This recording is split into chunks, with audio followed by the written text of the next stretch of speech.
Hello everyone. There is no need of introduction because faculty is same but mode is different. As per your demand, today we are going to discuss ray optics as a revision classes. ऐसे तो optics बहुत ही आसान topic है, physics का कोई वैसा difficult topic नहीं है जितना डिफिकल्ट हम लोग इसको समझते हैं.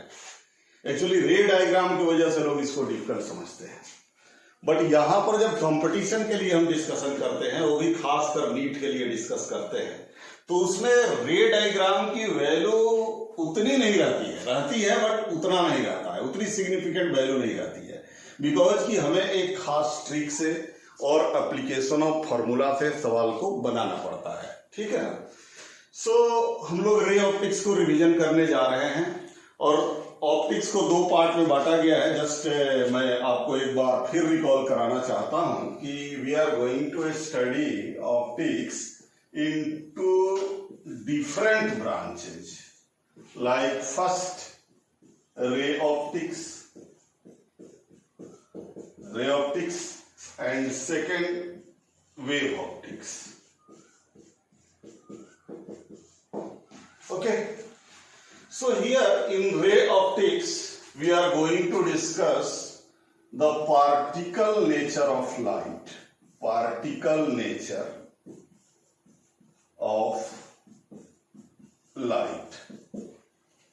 and this phenomenon is supported by reflection,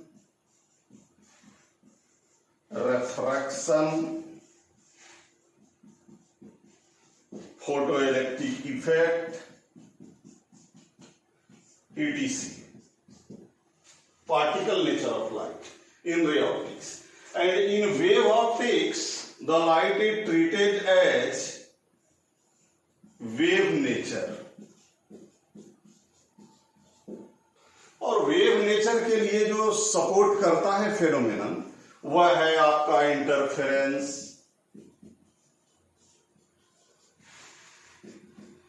diffraction,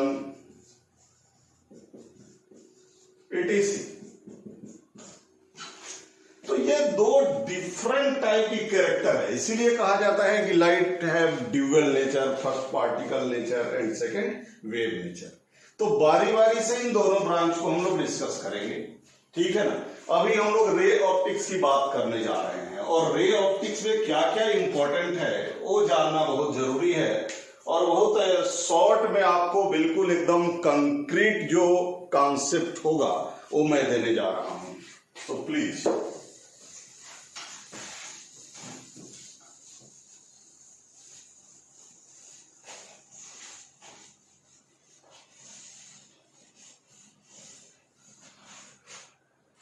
now, so we are going to start ray optics.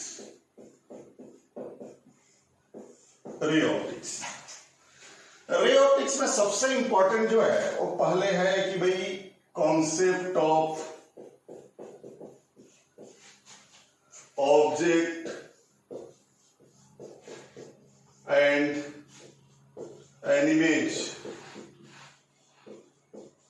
Concept of an object and an image. Okay. जैसा कि हम देखते हैं कि भाई ऑब्जेक्ट की यदि बात करें तो ऑब्जेक्ट भी ऑप्टिक्स में रियल होता है, साथ साथ वर्चुअल होता है. उसी तरीका से इमेज भी रियल होता है और वर्चुअल होता है.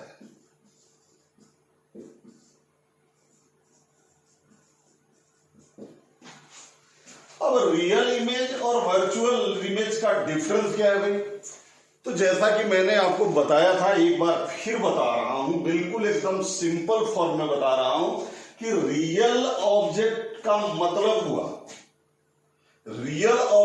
मतलब हुआ कि भाई कोई भी दो रे इंटरसेक्ट कर रहा हो, actually without disturbing by an optical element, तो समझ जाइए कि ऑब्जेक्ट रियल है। फिर से मेरी बात को सुनिए ध्यान से। जैसे सपोज करिए कि मान लिया ये कोई प्लेन मिरर है, ओके। अब यहां से दो रे जो है वो इस मिरर पे जा रहा है, तो इस मिरर को टच करने से पहले, mirror is a optical element, ये ऑप्टिकल एलिमेंट हो गया, ये ऑप्टिकल एलिमेंट हो गया। तो इस ऑप्टिकल एलिमेंट को टच करने से पहले ध्यान से देखिए कि क्या ये दोनों रे किसी एक पॉइंट पर कन्वर्ज या डाइवर्ज हो रहे हैं या जबरदस्ती कराना पड़ा है। यदि हो रहे हैं तो फिर यहां पर ऑब्जेक्ट जो होगा वो रियल होगा। तो यहां पर हम देख रहे हैं कि यदि हम इस ऑप्टिकल इंस्ट्रूमेंट को हटा दें तो इस P पॉइंट पर दोनों रे जो है वो डाइवर्ज हो रहे हैं, और वो भी रियल डाइवर्जेंट है, जबरदस्ती नहीं, बाई फोर्सली उसको डाइवर्ज नहीं कराया गया है या बाई फोर्सली कन्वर्ज नहीं कराया गया है। ये रियल डाइवर्जेंट रे है, दोनों का दोनों रियल में डाइवर्ज होके इस पॉइंट O से आ रहा है, इसलिए हम कहेंगे कि this is a real object, okay. अब सवाल ये है कि सपोज ये रे इधर चला गया, ये रे इधर चला गया। अब इन दोनों रे को देखिए कि आफ्टर डिस्टर्ब किया गया है ऑप्टिकल एलिमेंट द्वारा, तो ऑप्टिकल एलिमेंट से डिस्टर्ब करने के बाद ये रे कहीं कन्वर्ज या डाइवर्ज हो रहा है या नहीं हो रहा है? रियल में तो नहीं हो रहा है, न कन्वर्ज न डाइवर्ज। लेकिन हम यहां पर ऐसा सोच सकते हैं कि ये रे कहीं इधर से आ रहा होगा और ये भी रे कहीं इधर से आ रहा होगा। So this point is image of this object. तो आप डिस्टर्ब करने के बाद रे कहीं डाइवर्ज हो रहा है या हमें करना पड़ा है, इसलिए ये जो इमेज है वो इमेज जो है वो वर्चुअल इमेज है, वर्चुअल इमेज। तो आपने देखा कि यहां पर रियल ऑब्जेक्ट है, यहां पर रियल ऑब्जेक्ट है और ये वर्चुअल इमेज उसका बना है। अब दूसरा केस आप देखिए कि भाई ऑब्जेक्ट वर्चुअल कैसे होता है, ऑब्जेक्ट वर्चुअल कब होता है। तो सेम एग्जांपल हम लेंगे, बस थोड़ा सा अलग रे डायग्राम होगा। सपोज करिए कि ये प्लेन मिरर पर एक रे इधर से आ रहा है, ठीक है, और एक रे इधर से आ रहा है। अब ये देखो कि क्या ये दोनों रे किसी पॉइंट पे कन्वर्ज या डाइवर्ज हो रहे हैं? नहीं हो रहे हैं, लेकिन हम इसको चाहे तो कन्वर्ज करा सकते हैं। सपोज ये पॉइंट लिया, यहां पर ये कन्वर्ज हो रहे हैं, तो हम कह सकते हैं कि यहां पे कौन सा ऑब्जेक्ट है? Virtual object. अब रही इसकी इमेज की बात कि भाई इसकी इमेज कहां बनेगी। तो देखिए ये रे जो है वो इधर आया, ये रे जो है वो इधर आया, यहां पर ये दोनों डिस्टर्ब होने के बाद कट रहा है या काटा गया है, जबरदस्ती काटा गया है या खुद कट रहा है। तो रियलिटी में ये दोनों रे यहां कट रहा है, इसलिए यहां पर जो इमेज बनेगा वो कौन सा इमेज बनेगा? Real image, real image. I think that these two ray diagram are sufficient to clear the concept of real object, virtual object, real image, virtual image. So you know it very well, and just after revision you can express your opinion about the object as well as the image कि भाई object real है या virtual है। क्या object को real virtual करने से पहले आप क्या करेंगे? ध्यान से सुन लीजिए। ऑब्जेक्ट को रियल वर्चुअल करने से पहले कहने से पहले आप ऑप्टिकल एलिमेंट को हटा देंगे, ऑप्टिकल एलिमेंट की बात ही नहीं करेंगे। बिना ऑप्टिकल एलिमेंट का आप देखेंगे कि रे कहीं से डाइवर्ज हो रहा है या नहीं हो रहा है। यदि हो रहा है देन रियल है, और यदि नहीं हो रहा है, यहां पर देखिए आपको कन्वर्ज कराना पड़ा है एक्सटेंड करा के, देन वर्चुअल ऑब्जेक्ट है। सेम इमेज में देखिए, इमेज में क्या देखना है, आफ्टर डिस्टर्बिंग, मतलब disturb by optical element, optical element के डिस्टर्ब करने के बाद रे किसी पॉइंट पर कन्वर्ज हो रहा है, डाइवर्ज हो रहा है, या उसको कन्वर्ज कराना पड़ रहा है, या उसको डाइवर्ज कराना पड़ रहा है, ये दो बातें देखना है। तो यहां पर आप देख रहे हैं कि यहां पर ये खुद ही इस पॉइंट पे कन्वर्ज नहीं हो रहा है या डाइवर्ज नहीं हो रहा है, हमें कराना पड़ा है, इसलिए वर्चुअल इमेज है। और यहां पर डिस्टर्ब होने के बाद ये खुद ही एक पॉइंट पर कन्वर्ज हो रहा है या डाइवर्ज हो रहा है, इसलिए यहां पर ये रियल इमेज है। सो आई थिंक दैट कि the concept of object and image are clear. So now the second, बारी बारी से डिस्कस करेंगे हम लोग। सबसे पहला डिस्कशन हमारा ये हुआ, ये तो क्लासरूम नहीं है, लिखने के बाद क्लासरूम में वेट करते हैं कि भाई पहले आप अपने नोटबुक पे लिख लें, इसके बाद मैं मिटाऊंगा। लेकिन यहाँ ऑनलाइन टीचिंग में एक फायदा है कि आप जब वीडियो देख रहे हैं तो आप चीजों को स्टॉप कर लीजिए, और स्टॉप करने के बाद आप अपने नोटबुक पे नोट कर लीजिए। नाउ इसके बाद का जो टर्म हम डिस्कस करने जा रहे हैं, सबसे पहले रिफ्लेक्शन। रिफ्लेक्शन की बातें हो रही है। रिफ्लेक्शन में पहले रिफ्लेक्शन पढ़ेंगे, इसके बाद रिफ्रैक्शन पढ़ेंगे। तो रिफ्लेक्शन में हम लोग क्या पढ़ने जा रहे हैं उसको हम लोग पहले देख लेते हैं। रिफ्लेक्शन में होता क्या है कि भाई किसी भी, मान लिया सपोज करिए कि ये कोई बाउंड्री है, ये बाउंड्री इस मीडियम को दो पार्ट में डिवाइड कर रहा है। इस बाउंड्री के ऊपर मान लीजिए ये मीडियम 1 है, और इस बाउंड्री के नीचे आपका मीडियम 2 है। ठीक है। अब यदि कोई इंसिडेंट रे मीडियम 1 से 2 की ओर जाती है, ठीक है, तो ये यहां पर जो घटना घटेगी वो दो तरह के घटना पर हमारा ध्यान है। पहला है कि भाई इस बाउंड्री पर इंसिडेंट होने के बाद रे सेकेंड मीडियम में चला जाए।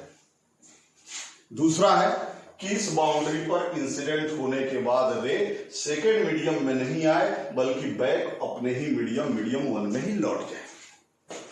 जब ये इंसिडेंट होने के बाद अपने ही मीडियम में बैक हो जाए तो उस फेनोमेनन को हम लोग कहते हैं reflection. Reflection is that phenomenon in which the रे back in its medium after incident on a surface. ठीक है ना।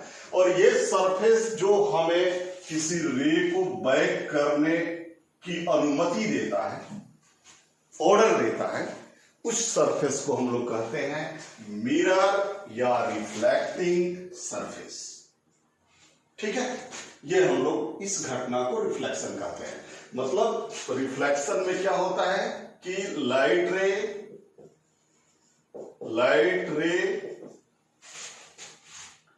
Back in its medium after incident on a surface. Light ray back in its medium after incidence on a surface. अब इस रे को हम लोग इंसिडेंट रे कहते हैं। इंसिडेंट रे आई रे, और इस रे को हम लोग रिफ्लेक्टेड रे कहते हैं, आर रे। ये incident ray, suppose this is the normal, ये नॉर्मल हुआ, ठीक है। और यदि इंसिडेंट रे इसके साथ एंगल आई बना रहा है, रिफ्लेक्टेड रे आर बना रहा है नॉर्मल के साथ, तो इस एंगल को हम लोग कहते हैं एंगल ऑफ इंसिडेंट, और इसको कहते हैं एंगल ऑफ रिफ्लेक्शन। अब यहां से दो तरह के लॉज जो है वो लॉज ऑफ रिफ्लेक्शन के लिए आते हैं। लॉज ऑफ रिफ्लेक्शन की बात करें, रिफ्लेक्शन की बात करें तो पहला तो पॉइंट हमारा बनता है कि भाई आई रे, incident ray, reflected ray and normal, ये तीनों जो होंगे वो किसी एक प्लेन में होंगे। इस लॉ के बिना एक्चुअली होगा क्या, इस लॉ के बिना हम रिफ्लेक्टेड रे की डायरेक्शन नहीं बता पाएंगे। इस रे की, इस लॉ की इंपॉर्टेंट इसलिए है क्योंकि यदि मान लिया जाए ये कोई इंसिडेंट रे इस तरह से गया, ये नॉर्मल हुआ इस पॉइंट पर, तो भाई रिफ्लेक्टेड रे इतना ही एंगल यदि मान लिया बनाए, सेकेंड लॉ को हम देखेंगे जो आ रहा है, तो इधर भी जा सकता है, इधर भी जा सकता है, इधर भी जा सकता है, इधर भी जा सकता है। मतलब कि यदि 30 डिग्री है तो 30 डिग्री के कोण में, कोण के सरफेस को छूते हुए कहीं से निकल सकता है। सो ये जो लॉ है और रिफ्लेक्टेड रॉ का यूनिक डायरेक्शन बताने के लिए है। अब यहां से हम देखेंगे, पहला तो लॉ हमारा हो गया कि incident ray, reflected ray and normal at A point like on the same plane, on the same plane। पहला लॉ ये हो गया, ये फर्स्ट लॉ ऑफ रिफ्लेक्शन हुआ, ठीक है। सेकेंड लॉ ऑफ रिफ्लेक्शन की बात करें, सेकेंड लॉ ऑफ रिफ्लेक्शन, तो second law of reflection is stated है the angle of incident I is equal to the angle of reflection R।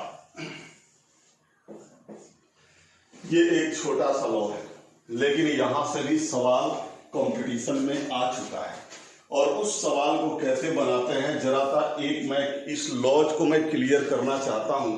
एक याद आ रहा है आईआईटी एडवांस का सवाल मुझे, जो 2013 में आया था। तो कोई जरूरी नहीं है कि आईआईटी में जो सवाल आया वो नीट के लेवल का नहीं है, वो नीट में भी पूछ सकता है इस तरह का सवाल। इसलिए आप उस सवाल को देखिए, बड़ा बढ़िया सा सवाल है। जैसे सवाल क्या था, आईआईटी 2013 में ये सवाल आया एडवांस में। सवाल क्या था कि जैसे सपोज करिए if incident ray is written as 1/2 I cap plus √3j cap, and reflected ray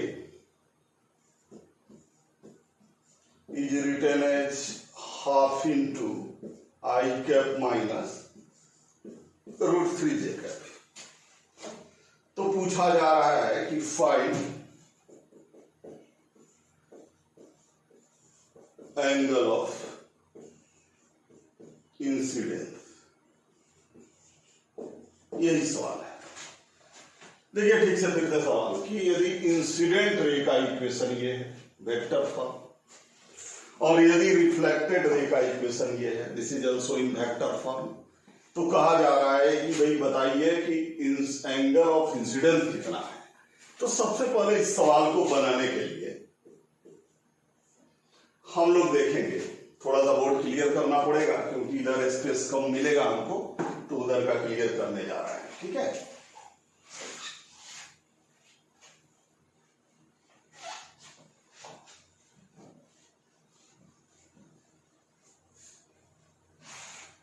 okay, now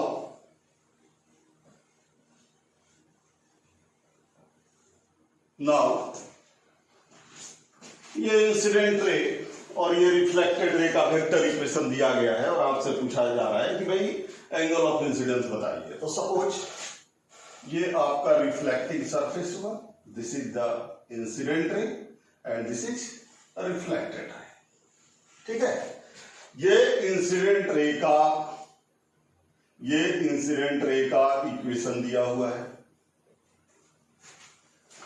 और ये रिफ्लेक्टेड रे का इक्वेशन दिया हुआ है, ठीक है। ओके, हम यदि इंसिडेंट रे का रिवर्स ले, माइनस इंसिडेंट रे ले ले,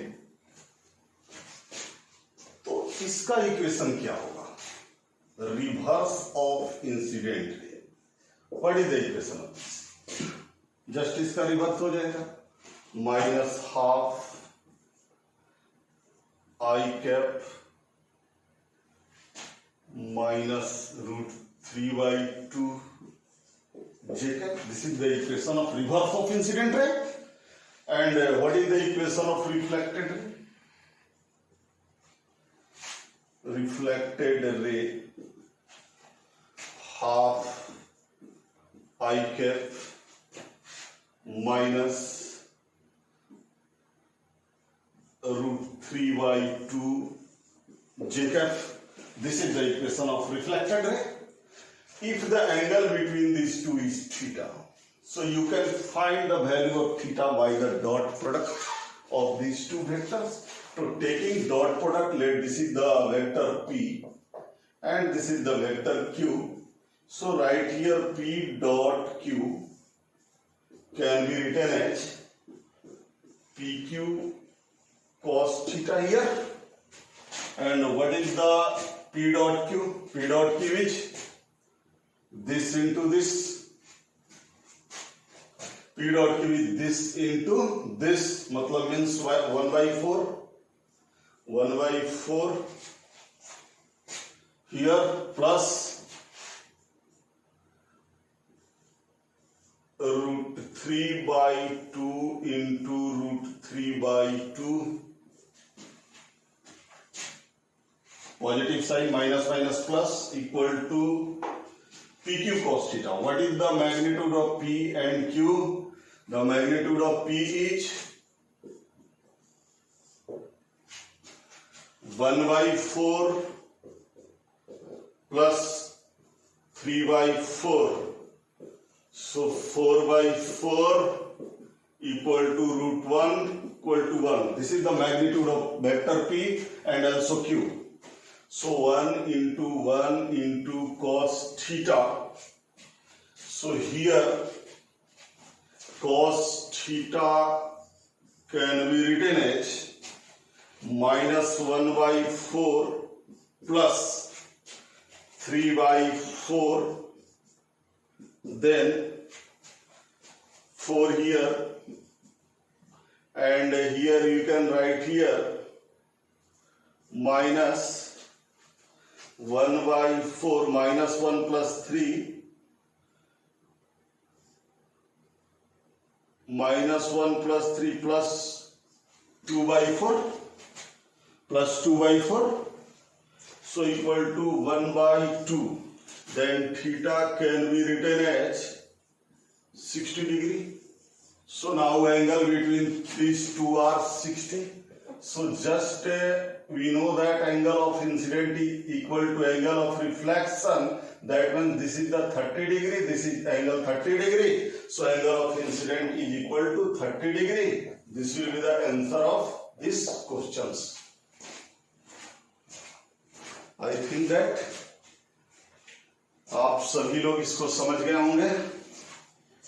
एक छोटा सा सवाल था, बस इसके बनाने के लिए एक तरीका होना चाहिए। भाई इंसिडेंट ले को हमने रिवर्स ले लिया, क्योंकि दो वेक्टर के बीच का एंगल निकालने के लिए दोनों की टेल एक जगह होनी चाहिए, इसलिए इसको रिवर्स लेना पड़ा, तब जाके दोनों वेक्टर के बीच का एंगल निकला और जस्ट उस एंगल का आधा कर दिए तो एंगल ऑफ इंसिडेंट निकल गया। So I think that this is a very good question and it is sufficient to clear the concept of angle of incident and angle of reflection by vector method. Okay, so now So next is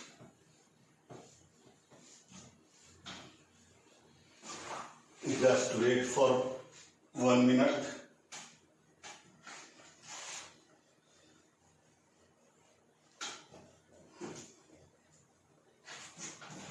Okay.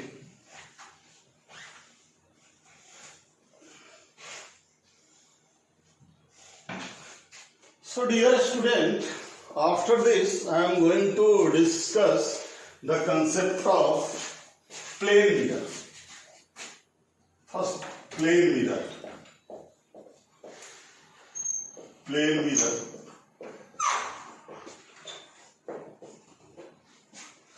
So what is the main concept regarding the plane mirror? This is matter. और इसके लिए हमारे पास तो कोई formula नहीं है, concept है। इस कॉन्सेप्ट के थ्रू हम प्रॉब्लम बनाते हैं और उस कॉन्सेप्ट को बताने जा रहे हैं। तो सबसे पहला जो कॉन्सेप्ट मैं बताने जा रहा हूं प्लेन मिरर के लिए, भाई इमेज कैसे बनता है। इमेज बनने की बात हुई कि जैसे ये प्लेन मिरर है, ये ऑब्जेक्ट है, रियल ऑब्जेक्ट मान लीजिए, रियल ऑब्जेक्ट है, ठीक है। यहां से दो रे हमने लिया, एक रे नॉर्मल लिया, यहां से गया और वापस टकराने के बाद लौट गया, ठीक है। दूसरा रे किसी भी डायरेक्शन में लीजिए, according to law of refraction this angle is angle of incident I and it will be the angle of reflection R. ये दोनों रे को यदि देखा जाए तो यहां कहीं पीछे से डाइवर्ज हो गए होंगे, ठीक है। तो यहां पर एक वर्चुअल इमेज आई बनेगा, ठीक है ना। ये वर्चुअल इमेज बनेगा आई। ये इमेज यहां पर आप देख रहे हैं कि ऑब्जेक्ट एक है, ठीक है, और इसका एक इमेज यहां पर बना हुआ है, ठीक है। इमेज कैसे बनता है, तो भाई दो रे लेते हैं, एक नॉर्मल टू मिरर लेते हैं, उससे फायदा ये हो जाता है कि एंगल ऑफ इंसिडेंट जीरो होगा, एंगल ऑफ रिफ्लेक्शन भी जीरो होगा और रे जो है वो जस्ट अपने पाथ पर रिफ्लेक्ट हो जाता है, ओके। और दूसरा किसी भी डायरेक्शन में लेकर के आप देख सकते हैं कि ये दोनों रे कहां से डाइवर्ज हो रहा है, ठीक है ना। कहां कन्वर्ज हो रहा है या डाइवर्ज हो रहा है यही देखेंगे। After disturbing by optical element, वहीं पर इमेज बनेगा, ओके, ठीक है। यहाँ मेन कॉन्सेप्ट जहां से एग्जाम में जो क्वेश्चन आता है वो मैं बताने जा रहा हूं कि बच्चे पूछते हैं कि सर जब दो मिरर इंक्लाइन हो तो नंबर ऑफ इमेज कैसे बताएंगे। ये एक बहुत अच्छा कॉन्सेप्ट है, इस कॉन्सेप्ट को ध्यान में रखना है, ठीक है ना। ये कैसे डिराइव हुआ है ये तो मैटर नहीं करता आपके लिए, बट उसका भी मैं थोड़ा सा आपको हिंट दूंगा।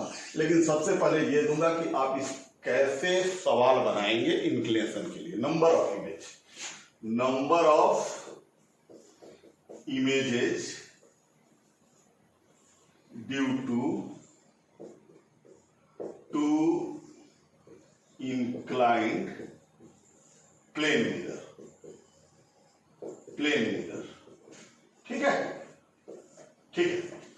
अब यहां पर देखिए दो केस होगा। पहला केस मैं जो आपको बताने जा रहा हूं कि भाई दो प्लेन मिरर जब इंक्लाइंड है, मान लिया ये एक प्लेन मिरर है, ठीक है, और ये एक प्लेन मिरर है, ये दोनों इंक्लाइन है और इन दोनों मिरर के बीच का जो एंगल है, सपोज ये एंगल थीटा है, ठीक है। अब यहां पर देखिए दो तरह की केस होगी। पहला केस ये होगा कि ये थीटा इवेन हो सकता है और दूसरा केस ये हो सकता है कि ये थीटा ऑड हो सकता है। पहला केस ये होगा कि ये थीटा इवेन हो सकता है, दूसरा केस ये होगा कि ये थीटा ऑड हो सकता है। लेकिन यहां से भी ज्यादा बेटर ये होगा कि हम सबसे पहले ये जस्टिफाई कर दें कि एक टर्म बनाए हम, that term is 360 degree by theta. Theta भी डिग्री में ही रहेगा और इसका रेशियो मान लिया के आ रहा है, ठीक है ना, के आ रहा है। और ये हम कहें कि इफ केस 1 में लेने जा रहे हैं, केस 1 में दो केस लेने जा रहे हैं, केस 1 में दो केस लेने जा रहे हैं, के इज इवन, के इज ऑड, ये दो केस लेने जा रहे हैं। अब सवाल ये है कि अब इस केस के अंदर भी दो केस आएंगे, वो कैसे आएंगे कि भाई ऑब्जेक्ट जो है, मान लिया ये एक लाइन हमने खींचा और ये लाइन इसके साथ θ1 एंगल बना रहा है और इसके साथ θ2 एंगल बना रहा है। तो यदि ऑब्जेक्ट सिमेट्रिकल रखा हुआ है, मान लिया यहां पे ऑब्जेक्ट रखा हुआ है, ठीक है, यहां पे ऑब्जेक्ट रखा हुआ है। सिमेट्रिकल का मतलब होता है, फॉर सिमेट्रिकल ऑब्जेक्ट का मतलब हुआ कि θ1 बराबर θ2 होना चाहिए। मतलब ये उसी लाइन पे रखा हुआ है जो लाइन इन दोनों के बीच के एंगल को बाइसेक्ट कर रहा है, ठीक है ना। दूसरा, फॉर ए सिमेट्रिकल जो होगा, for a symmetrical,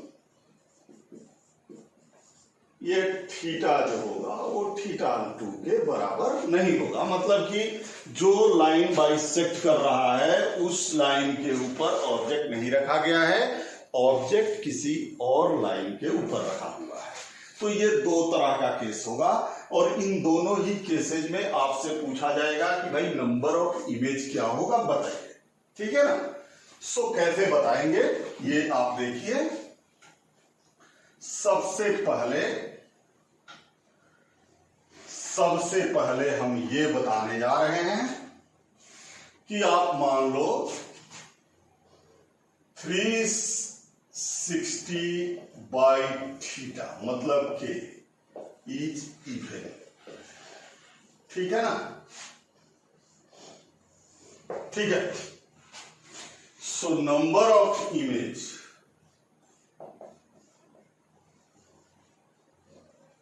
images for both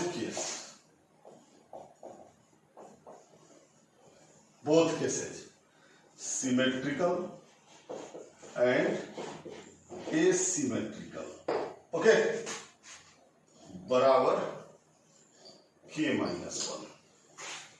दोनों केस में। यदि सिमेट्रिकली रखा हुआ है तो भी k-1 और यदि ये सिमेट्रिकल रखा हुआ है तो भी k-1, ठीक है ना। ये हम आपको बताए थे, इस फॉर्मूला को आपको याद रखना पड़ेगा। जैसे फॉर एग्जांपल मान लिया जाए, कैसे बनाएंगे, जैसे मान लिया ये दो मिरर, ठीक है, ये 60 डिग्री पर इंक्लाइन है, ठीक है। अब ये बताइए कि ऑब्जेक्ट रखा हुआ है सिमेट्रिकली, यहां पर ये 30 पर रखा हुआ है, ये 30 है, ये 30 है, तो कितना नंबर ऑफ इमेज बनेगा भाई।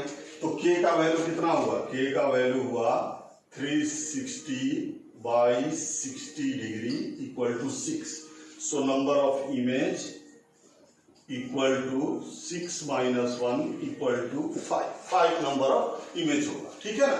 इसको थोड़ा सा मैं एक्सप्लेन भी करना चाहता हूं कि आप कैसे बताएंगे, एक ट्रिक के थ्रू भी बताते हैं। कभी कभी क्या होता है कि आप कोई फॉर्मूला भूल रहे हैं और आपके पास कॉन्सेप्ट हो तो आप उस कॉन्सेप्ट के थ्रू प्रॉब्लम को बता सकते हैं। कैसे बता सकते हैं वो जरा सा ध्यान से देखिए, लेकिन पहले मैं इस फॉर्मूला को कंप्लीट तो कर लो, इसके बाद बात करेंगे। द सेकेंड केस, देखिए यहां स्टार दे रहे हैं, जो मेन बात है याद करने लायक वो आपका स्टार से इंडिकेट कर दे रहे हैं। ये एक स्टार हुआ और ये दूसरा स्टार हुआ, जिसको आपको हमेशा अपने पास रखना है, ठीक है ना। दूसरा चीज है कि भाई इफ 360 बाई θ, मतलब इसको आपने k कहा है, ठीक है ना। ये ऑड है, इज ऑड, ये ऑड है भाई, तो फिर क्या होगा, नंबर ऑफ इमेज अलग अलग होगा। नंबर ऑफ इमेज जो होगा, images for symmetrical, this is k-1 and for asymmetrical this is k। देखिए सबसे पहले हमने दो केस बनाया है, किसके ऊपर बनाया है कि भाई 360 बाई θ ऑड है या इवन है। एक केस ये हो सकता है कि ये इवन हो और दूसरा केस ये हो सकता है कि ये ऑड हो, ठीक है ना। अब इस दोनों केस में दो केस बनेंगे, टोटल 4 केस हो जाएगा। पहले वाले में दो केस क्या बनेंगे कि भाई ऑब्जेक्ट सिमेट्रिकली प्लेस्ड हो और दूसरा ऑब्जेक्ट एसिमेट्रिकली प्लेस्ड हो। दोनों के लिए फॉर्मूला सेम होगा if 360/θ is given, that is the k-1, ठीक है ना। दूसरा कि यदि ये 360/θ के ऑड होगा, उस केस में जो नंबर ऑफ इमेज होगा फॉर सिमेट्रिकल k-1, लेकिन फॉर एसिमेट्रिकल इमेज एक कम हो जाएगा और that is equal to k। अब इसको हम कंसेप्ट के थ्रू या ट्रिक के थ्रू भी हम कैसे बता सकते हैं बिना किसी फॉर्मूला का, तो वो चीजें आप एक बार यहां देखिए, ठीक है। जैसे सपोज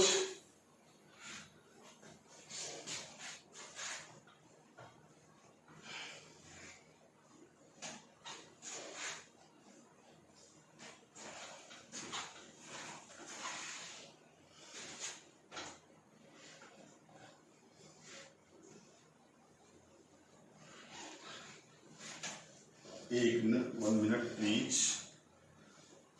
यस, जैसे सपोज ये मिरर था आपका, ठीक है ना, और ये दूसरा मिरर था, इन दोनों के बीच का एंगल 60 डिग्री था। तो यहां पर 360/θ जो है वो इवन है, यही केस ये होल्ड करेगा। अब हमने कहा कि चलो ये सिमेट्रिकली रखा हुआ है, यहां पर this is the 30 degree and this is also 30 degree, ठीक है ना।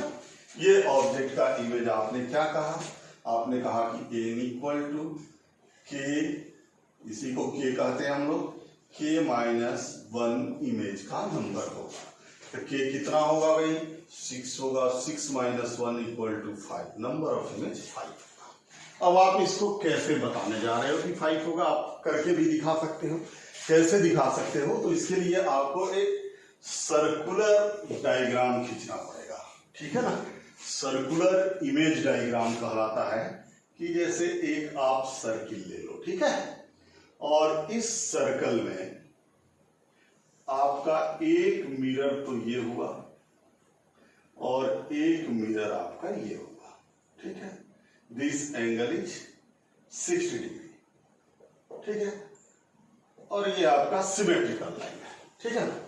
अब देखिए ध्यान से कि ये ऑब्जेक्ट हुआ, ये ऑब्जेक्ट हुआ, ठीक है, इसको O आप कहिए, ठीक है। ये 30 डिग्री है, ये भी 30 डिग्री है, ठीक है। अब इस मिरर में देखिए तो इस ऑब्जेक्ट का इमेज कहां बनेगा, तो यहां से 30 इधर बनेगा, ठीक है। ये इमेज बना I1, ठीक है। इसका इसमें देखिए तो कहां बनेगा, ये 30 पर बनेगा, यहां पर इमेज बनेगा I2, ठीक है। ये I1 बना और ये I2 बना, ठीक है ना। अब देखिए इस I1 का इमेज इस मिरर में कहां बनेगा, तो देखिए I1 कितना एंगल पर है इससे, 30, 30 एंड 30, मतलब 120 पर है ना। देखिए ठीक से, नहीं 30, 30 एंड 30, मतलब 30, 30, 30, 90 पर है। तो फिर यहां से 90 इधर बनेगा, 90 इधर बनेगा, I1 डैश 90 मीन्स हो गया यहां पर बनेगा I1 डैश। देख लीजिए ठीक से, ये 90 हो जाएगा, ये 90 डिग्री हो जाएगा, ओके, ये 90 हो जाएगा, ओके, ठीक है। देखिए यहां से ये I1 इससे कितना एंगल पर था, तो 30, 30, 30, मतलब 90 पर था, तो यहां से 90 पर इसका इमेज I1 डैश आ गया। अब I2 देखिए, I2 इस मिरर से कितने पर है भाई, तो 30, 30, 30, 90, तो ये इससे फिर 90 पर इधर चला जाएगा, तो 90 पर चला जाएगा तो ये इधर कहीं बनेगा I2 डैश, ठीक है। अब यहां पर देखिए ठीक से कि इसके बाद क्या होगा भाई, अब हमारे पास कितने इमेज हो गए, 1 2 3 4, एक इमेज और हमारा बनेगा, कहां बनेगा ध्यान से देखिए, और दोनों वो कोलैप्स हो जाएंगे। कैसे, यहां पर I2 डैश देखिए, तो I2 डैश जो हमारा बना है, ये I2 डैश इसके वजह से बना है, इसका इमेज बना है, तो ये I2 डैश इससे कितना एंगल पर है, ये देखिए आप, ठीक है ना, ये देखिए कि इस I2 डैश इससे कितना एंगल पर है, तो ये जो एंगल हो जाएगा ये 30 हो जाएगा, ये 90 में से गया 60 होगा, तो दिस एंगल, तो यहां पर ये एंगल बाइसेक्ट होकर के एक इमेज यहां और फॉर्म होगा, ठीक है ना। तो टोटल नंबर ऑफ इमेज कितना हो जाएगा आपका, अब काउंट करिए यहां से, क्योंकि अब तो कोइंसाइड होने लगा ना, तो यहां देखिए 1 2 3 4 5, टोटल इमेज आपका 5 हो जाएगा। इसको और सिंपल तरीका से समझना है तो थोड़ा सा और मैं आपको सिंपल डायग्राम देता हूं, क्योंकि ये थोड़ा सा डिफिकल्ट डायग्राम आपका हो गया है। मान लिया सपोज ये 90 डिग्री पर हमने 2 मिरर को रखा, ठीक है ना, ये 90 डिग्री पर सपोज करिए यहां ऑब्जेक्ट रखा हुआ है, ये सिमेट्रिकल है 45 डिग्री एंड 45 डिग्री, यहां आपको ज्यादा समझ में आएगा क्योंकि यहां पर क्लियरिटी मिलेगा आपको। तो ध्यान दीजिएगा, यहां पर देखिए इस ऑब्जेक्ट का इमेज यहां बनेगा, ठीक है, यहां इमेज I1 बना, ठीक है ना, ये एंगल हुआ 45 डिग्री, सही है। अब देखिए ध्यान से, एक इसका बनेगा, ठीक है ना, ये भी 45 पर बनेगा, तो इसका 45 इधर आएगा, देखिए ये 45 I2 हो गया, ठीक है ना। देखिए ये और ये 90, ये और ये 90, मतलब ये दोनों अपोजिट एंगल, यहां पर 180 का एंगल बनाएंगे, ठीक है ना। 2 इमेज हमारा बन चुका I1 एंड I2। अब I1 देखिए तो इससे कितना दूर है, 90 प्लस 45 मतलब 135, तो इससे 135 पर जाइए, तो देखिए यहां से कितना दूर है I1 आपका, ठीक है, ये 90 प्लस 45 135, तो यहां से 135 पर जाइए, मतलब यहां से 90 पर आइए, यहां से 90 पर आइए, तो यहां पर बन गया आपका I1 डैश, ओके। अब यहां पर देखिए ये I2 यहां से कितना एंगल पर है, 45 90 135, तो 135 यहां से जाइए तो फिर यही पहुंचिएगा, I1 dash and I2 dash both are coinciding at a same point. तो कितने इमेज हो गए देखिए तो ठीक से, 1 2 और 3 इमेज हो गए, तो नंबर ऑफ इमेज आपका होना कितना चाहिए था, क्योंकि 360/90 जो है वो इवेन है, तो नंबर ऑफ इमेज होना चाहिए था k-1, के कितना है भाई 4-1 मतलब 3।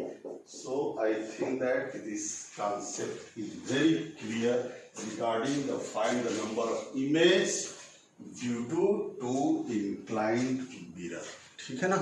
और यहां से आप याद रखिएगा, बस केवल फॉर्मूला याद रखना पड़ेगा, क्योंकि फॉर्मूला याद नहीं रहेगा तो कॉन्सेप्ट से सवाल आप सारे नहीं बना पाएंगे यहाँ पर, क्योंकि फिर उसमें सर्कुलर डायग्राम लेने में आपको प्रॉब्लम आएगी और उसमें आप कंफ्यूज होंगे और वो टाइम भी बहुत ज्यादा लेगा, ठीक है ना। इसलिए आप इसके फॉर्मूले को रिकॉल करें, बहुत सिंपल सा फॉर्मूला है, कोई बहुत बड़ा नहीं है, ठीक है ना। सो नाउ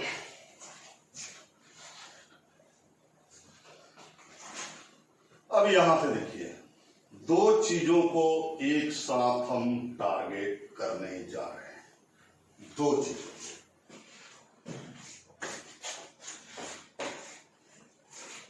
रिफ्लेक्शन में यदि हम बात करें, एक्चुअली रिफ्लेक्शन और रिफ्रैक्शन जो भी इसके लिए ऑप्टिकल एलिमेंट बनाए गए हैं, जैसे रिफ्रैक्शन के लिए ऑप्टिकल एलिमेंट क्या बनाया गया है भाई, मिरर बनाया गया है, ठीक है ना।